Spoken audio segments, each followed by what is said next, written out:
This is Nick. This is Jack. It's Thursday, the new Friday, July 31st, and today's pod is the best one yet. This is a T-Boy. The top 3 pop business news stories you need to know today. Yetis, it is the biggest week of news for Wall Street of the entire summer. Investors drove back from the Hamptons just for this week's market-moving headlines. So, since you were stuck in traffic for 5 hours on the LIE, Jack and I whipped up 3 fantastic stories for you. For our first story, move over Crocs and Chaco. The ugly footwear du jour is Uggs, whose sales are surging right now thanks to men. We call them mugs, male Uggs, and Uggs ain't the only brand pulling off a gender pivot. For our second story, it's the Fed. Our central bank had their biggest announcement of the year.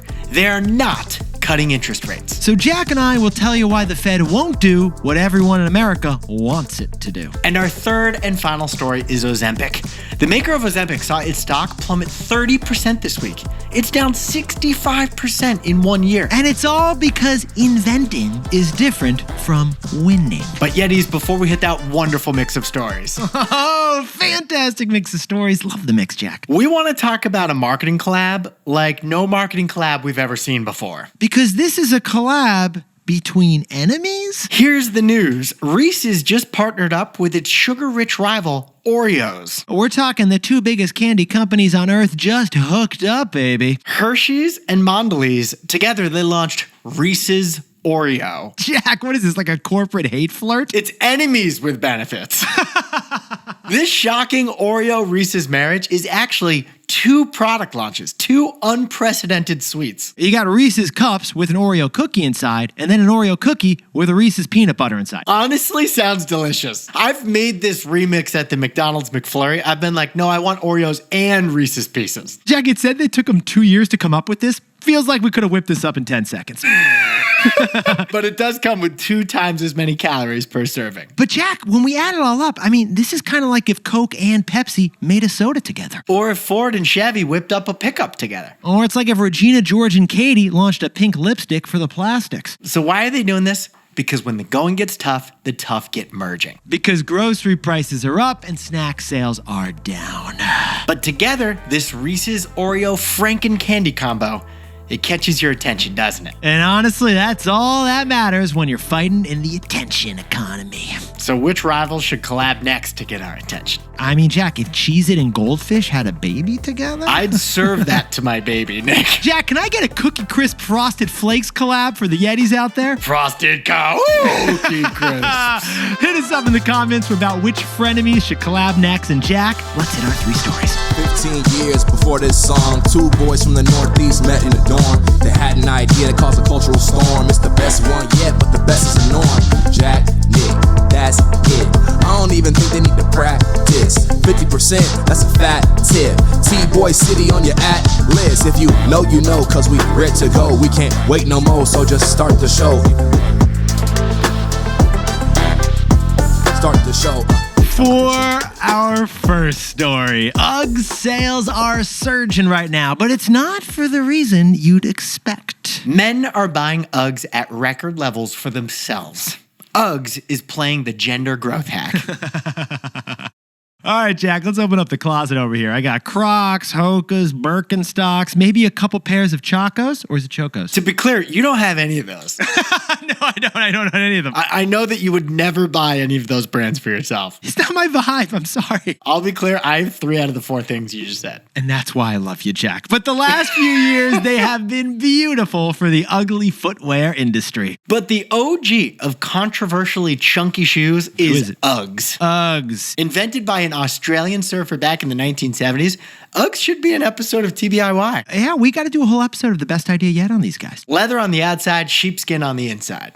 No brand defined the female millennial foot like a 5-inch thick Ugg. Moccasins for millennial women.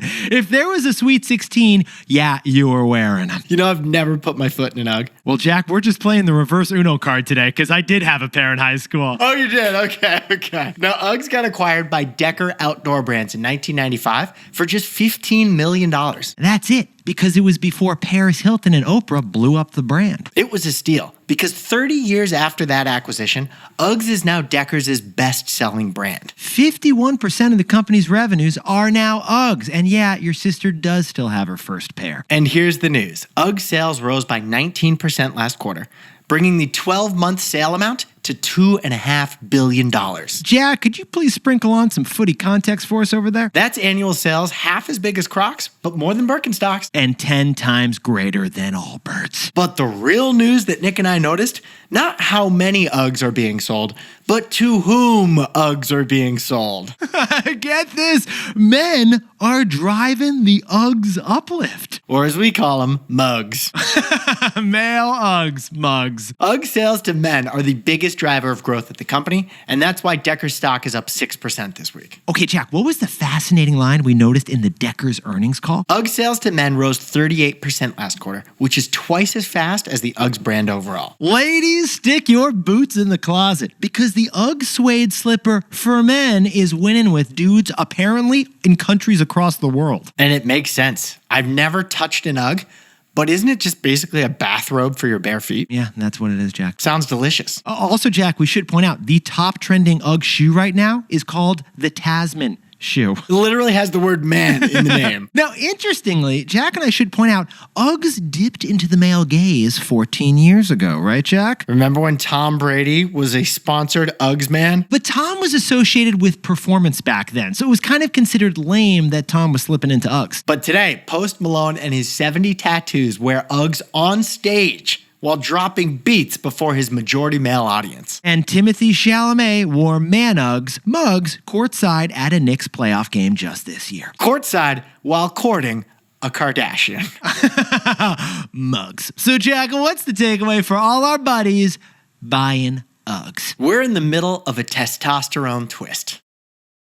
Yetis, the male Uggs mugs movement is actually bigger than Uggs. We've noticed a trend of brands pivoting to the other gender. Companies oriented towards one gender are realizing there's opportunity in the other half of the market. For example, Lululemon's Power of 3 growth plan, the key goal of their plan is to double their men's business. Shocker. Lululemon realized men want stretchy pants too that are forgiving to your waistband. And Jack and I have seen this with Brotox as well. Botox brands pivoting their marketing explicitly to bros. We tried to think of a predominantly male product that's now catering to women. Yeah. We couldn't think of one. But if you do, drop a comment for us. Like Axe body spray, you gonna pull off a feminine flip over there or what? Let us know if you think of one. It's an overlooked but potentially huge growth hack that could potentially double your business. The testosterone twist or the feminine flip, explicitly targeting the other gender without alienating the first one. For our second story, the Federal Reserve was a Debbie Downer yesterday. No change to interest rates. Trump is furious, consumers are frustrated, but here's why the Fed won't give us what we all want. Jack, if we're going to talk about the Federal Reserve, can you please tell us about the FOMC? The Federal Open Market Committee, we learned about it in Econ 101 when we were 18 years old. It's the group of 12 voting members of our central bank who make the decision on the crucial interest rate. Like if you're using a Lord of the Rings visual here, it's the Council of Elrond for the American economy. I think it's the Fellowship of the Rings. So it's dwarves, hobbits, and wizards. Actually, it's nerds, analysts, and number whizzes. And no surprise, yesterday, as Wall Street expected, the Fed kept interest rates the same. The Fed did not lower interest rates. Although we should point out there was one big surprise in this big Fed announcement yesterday. The surprise was disagreement. Disagreement, because usually this legendary committee Jack just described is unanimous in their interest rate decision. But yesterday, for the first time since 1993, 2 members dissented from the decision. Now, we can't know for sure if that's based on policy disagreements or politics disagreements. Because Donald Trump has been peer pressuring the Fed to cut interest rates like no president ever has before. But either way, there's a little bit of drama going on over at the Fed. Real housewives of monetary policy. But yet, Trump wants an interest rate cut. Wall Street wants an interest rate cut. Anyone who needs a loan or has a mortgage wants an interest rate cut. So we gotta ask, why are we not getting an interest rate cut? The answer is one word, and you already know it. tariffs. Tariffs. In fact, Fed Chairman Jerry Powell said the word tariffs, directly on the call. Because starting tomorrow, August 1st, prices in the United States will rise because of new tariffs imposed by President Trump. Chairman Jerry Powell said he doesn't know if tariffs will cause a one-off price increase, Which wouldn't be too bad. or sustained price increases. That could be really bad, like what we had during the pandemic. But either way, our central bank is playing it safe. They won't lower interest rates until the trade war is more clear. Why? Well, because tariffs raise prices. That is inflation. And as we've told you for like 3 years, the only way to slay the dragon of inflation is high interest rates. So with the trade war about to heat up, potentially tomorrow, Chairman Jerry Powell ain't chopping interest rates anytime soon. So Jack, what's the takeaway for our buddies who are everyone in this economy? Inflation and housing are stuck in a catch-22. Yetis, the biggest driver of inflation, it's housing. The largest expense for most Americans is getting more expensive the fastest. Rent and mortgage payments are painfully expensive across the country, and there's no end in sight. But the Fed does have a solution to inflation: high interest rates. But that's making the cost of housing even higher. It's kind of like a vicious cycle. The GDP report showed yesterday that residential construction shrank in the second quarter.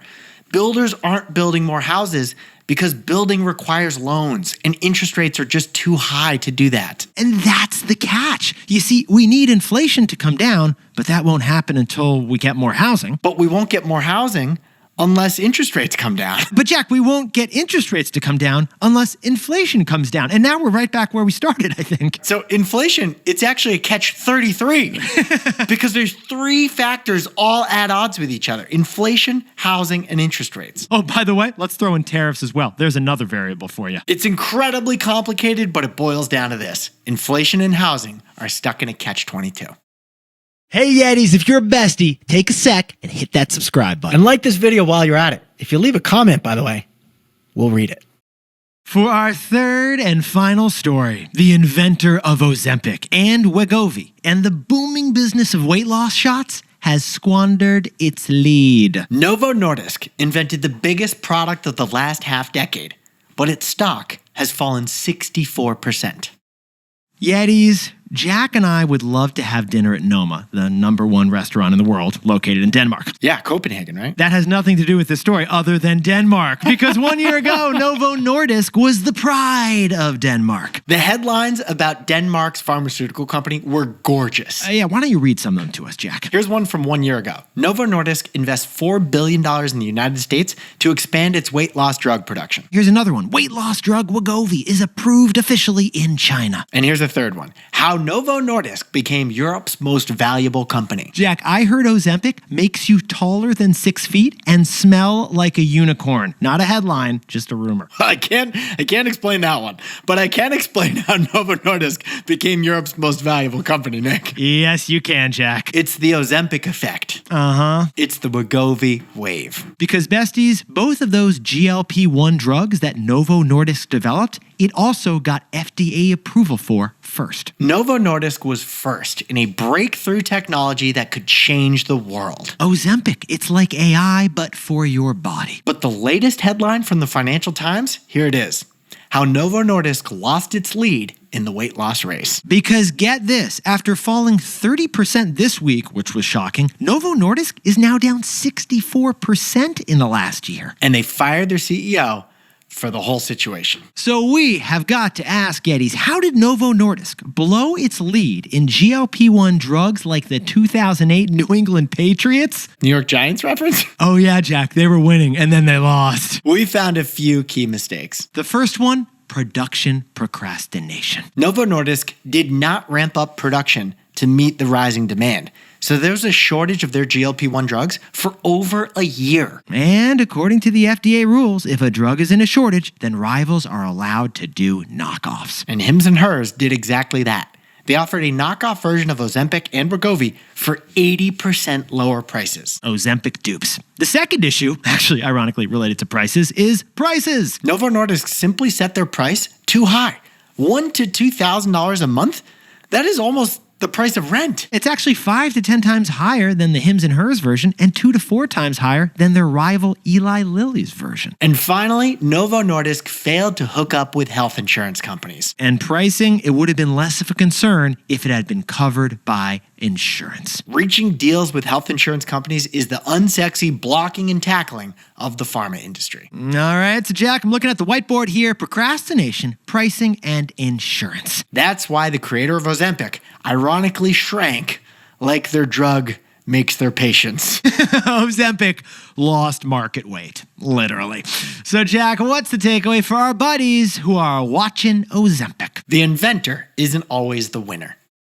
Yetis, there's a difference between a great inventor and a great entrepreneur. Novo Nordisk got FDA approval for its 2 GLP-1 drugs 2 and 4 years sooner than Eli Lilly did. But Novo Nordisk's management mistakes actually benefited their rivals. First and foremost, Eli Lilly. We've seen this before, by the way. Napster invented digital music, but then Napster went bankrupt. BlackBerry invented the smartphone, but its smartphone isn't even around anymore. You see, after the invention, it requires building a defensible business model, hiring lawyers, and executing faster than the competition. And sometimes profits go to another business in the supply chain. Right. Like how PCs didn't really make profits, software did. Ultimately, Yetis, creating something is different than commercializing it. Patents don't necessarily equal profits. The inventor isn't always the profit taker. Jack, could you whip up the takeaways for us for the new Friday? Uggs sales to men are growing 38% year over year, double as fast as the Uggs brand overall. Mugs, the testosterone twist or the feminine flip, potentially doubling the business by pursuing the other gender. For our second story, the Fed defied President Trump's demands and chose not to cut interest rates, citing tariff uncertainty as the reason why. Inflation and housing, they are stuck in a catch-22. Catch-33. And our third and final story, Novo Nordisk stock is down 65% from its all-time high because it blew its lead in GLP-1 weight loss drugs. As Ozempic shows us, the inventor isn't always the winner. But Yetis, this pod's not over yet. Here's what else you need to know today. First, JP Morgan. Apparently, you are really enjoying the business of sexy deals these days. First, JP Morgan is reportedly close to a new partnership to take over the Apple credit card from Goldman Sachs. And second, JP Morgan just partnered with Coinbase, even though there's no one Jamie Dimon hates more than Bitcoin Ben. The goal of the JP Morgan partnership with Coinbase, by the way, is just to cut out Plaid, the middleman, and connect like crypto wallets with bank accounts directly. But either way, Jamie! And second, Meta earnings were a profit-palooza. They beat Wall Street's expectations by about 20%. Meta is now a $200 billion a year revenue business, making $80 billion a year in profits. We're not even going to calculate lifts because it's a lot more than Lyft. Meta, it's spending insanely on data centers and AI talent, but revenues are growing even faster. Zuck's mojo is, unfortunately, mojoier than ever. The stock jumped 10% after hours. And finally, a funny update about toy trucks. Specifically, those green ones you probably got under your Christmas tree when you were a kid. The Hess toy truck. Well, earlier this month, Hess Oil was sold to Chevron, but a key asset in the deal, the Hess toy trucks. One of the Hess family members, John Hess, carved out the toy truck business and said, I don't want to sell that to Chevron. I want to keep that in the family. So get this, the toy truck tradition of Hess will continue on this holiday season despite this epic oil deal. Yeah, whether Chevron likes it or not.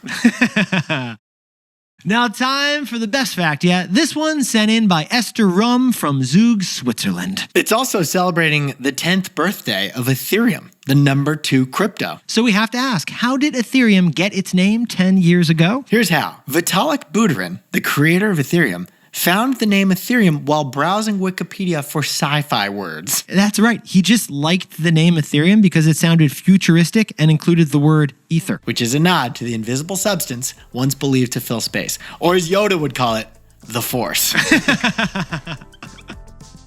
Yetis, you look fantastic today. And if there was one story you loved most of all, send it to your favorite bestie today. Send your favorite story to your favorite bestie. Or in the spirit of Reese's and Oreo, send it to your biggest enemy today. That would be a bold move. Yeah, HYHTPOY, and they're gonna block you, but it's worth it. Nick and I will see you tomorrow. Have you heard the best one yet? If you know, you know.